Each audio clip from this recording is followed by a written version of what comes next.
एक छोटीशी कविता बनवलेली आहे मित्रांनो, कशी वाटती ते जरा कमेंटमध्ये सांगा. शेतात घाम गाळतो तो शेतकरी, हातात माती डोळ्यात स्वप्न असतात, पण दिल्लीत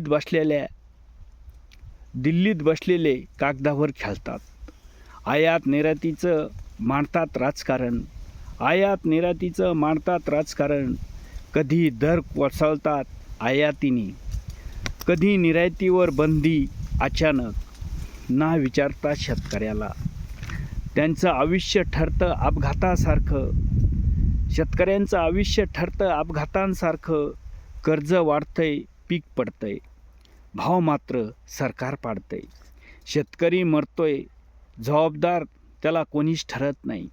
शेतकरी मरतो तेव्हा जबाबदार त्याला कोणीच ठरत नाही. आईचा पदर वल्ल चिंब होतो, मुलाचं शिक्षण अर्धवट, आणि शेवटी शेतकऱ्याच्या गळ्याभोवती दोरी येते. हा मृत्यू अपघात नाही, ही आत्महत्या नाही. हा आहे सरकारच्या धोरणांनी केलेला, थंड डोक्याने केलेला खून. आज शेतकरी मेला, उद्या देश उपाशी राहील.